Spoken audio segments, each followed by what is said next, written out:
Puntos clave del maltrato infantil. Estos van a ser los puntos que vamos a ver y vamos a empezar definiendo maltrato y definiendo abuso. Maltrato va a ser el abuso y desatención de cualquier menor de 18 años. Y esto va a incluir un abuso físico, psicológico, sexual o como desatención también incluye la desatención obviamente, y negligencia que le produzca un daño al menor de 18 años. Esa va a ser la definición de maltrato. Y en cambio, el abuso va a ser una agresión no accidental usando la fuerza física, la cual va a producir dos tipos de lesiones. Vamos a tener lesiones graves, las cuales van a poner en peligro la vida o pueden comprometer la vida, y como ejemplos aquí tenemos las quemaduras, las fracturas o el envenenamiento, y lesiones no graves, las cuales causan daño, pero no van a poner en peligro la vida. Y aquí tenemos, por ejemplo, las palmadas, las sacudidas o los pellizcos. Entonces, esos van a ser los tipos de lesiones y nuestras dos definiciones. En cuanto a la epidemiología, tenemos datos lamentablemente desgarradores y demolientes, ¿no? Entonces vamos a tener que el 60% de los niños de 2 a 14 años han recibido durante su vida al menos un castigo o alguna muestra de castigo físico. Y también tenemos que el 50% de estos abusos, estas agresiones, se van a dar en la comunidad.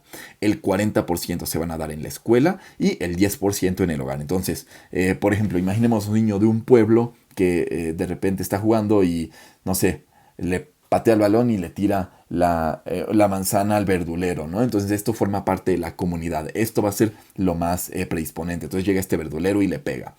Esa va a formar parte de una agresión o de un abuso infantil. El 40% va a ser en la escuela, un profesor, no sé, ¿no? Lo que se quieran imaginar, un profesor que les pega a los alumnos. Y el 10% en el hogar, que creo que es el que nadie se tiene que imaginar, ¿no? Es pues súper conocido y súper, muy conocido. En cuanto a los factores de riesgo, tenemos que pues haya algún tipo de asociación con las drogas o con el alcohol en la familia, alguna dependencia, sobre todo en los padres, estatus económico bajo o ya tener el antecedente de violencia intrafamiliar van a ser nuestros factores de riesgo. Y en cuanto a la clínica de sospecha, vamos a tenerla fundamentada principalmente en 4 aspectos. Hematomas. Estos hematomas o moretones pues tienen que tener ciertas características para que nosotros tengamos la sospecha. Tienen que estar en ciertas localizaciones y la localización la podemos aprender con la regla del TEN, que solo va a aplicar para los menores de 4 años. ¿Cuál es la regla del TEN? Hematomas en el tórax, que es la T, la E de ears, orejas, y el N de neck, ¿no? Entonces, cualquier hematoma que identifiquemos en el TEN y que tenga menos de 4 años, podemos pensar en un abuso físico o en un maltrato infantil. O pueden ser hematomas en cualquier lado. Si el niño tiene menos de 4 meses, pues es un niño muy pequeño, ¿no? No debería de tener moretones y por eso pensamos en abuso. Y también si tiene petequias, pues es un signo de alta sospecha de abuso. Entonces, petequias son muy relacionadas con el abuso. El siguiente aspecto en el que podemos fundamentar la clínica de sospecha van a ser las quemaduras. Aunque estas quemaduras también tienen que tener pues ciertas características, tienen que estar, pueden ser hasta declaradas, ¿no? Que el niño nos diga que así lo castigan o que se la hizo su mamá, su papá, etcétera. También si es una quemadura limitada, por ejemplo, si alguien pone una espátula al fuego y luego se la pone en la espalda, pues obviamente va a quedar la quemadura muy delimitada, ¿no? Con la forma de la espátula, y este es un signo de pues un abuso físico. Si tienen cráteres profundos, si son muchas quemaduras con cráteres muy profundos, que son pues clásicas de las quemaduras por el cigarro, o si son muchas pues muy distribuidas, ¿no? Que también podría tener relación con los cráteres profundos. La tercera van a ser fracturas, sobre todo fracturas en menores de 3 años, que sean fracturas múltiples o que sean fracturas de costilla, fémur o húmero, van a ser las que se relacionen sobre todo con el abuso físico. Y por último, como cuarta clínica de sospecha, el trauma craneal. Entonces, el trauma craneal,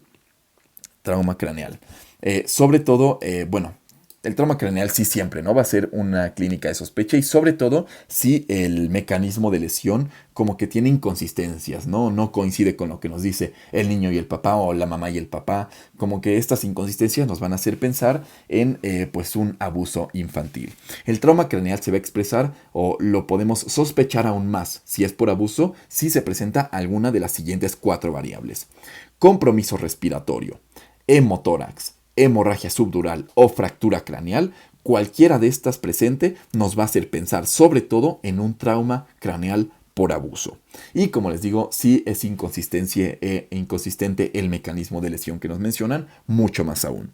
Y bueno, el trauma craneal tiene su relación con el síndrome del niño sacudido, que va a ser una lesión que se va a producir por la aceleración y desaceleración que le produzcan a un niño que tiene que tener menos de 2 años. Lo vamos a sospechar si encontramos hemorragia de retina, fracturas de costillas, la cual la fractura de costilla va a ser la lesión, pues número 1 o la lesión más común en el síndrome del niño sacudido, pero como digo, hemorragia de retina o también hemorragia cerebral, que va a ser la hemorragia subdural, que si se acuerdan es una de las características para pensar en un trauma por abuso, un trauma craneal por abuso, ¿no? Entonces aquí también aparece la hemorragia subdural.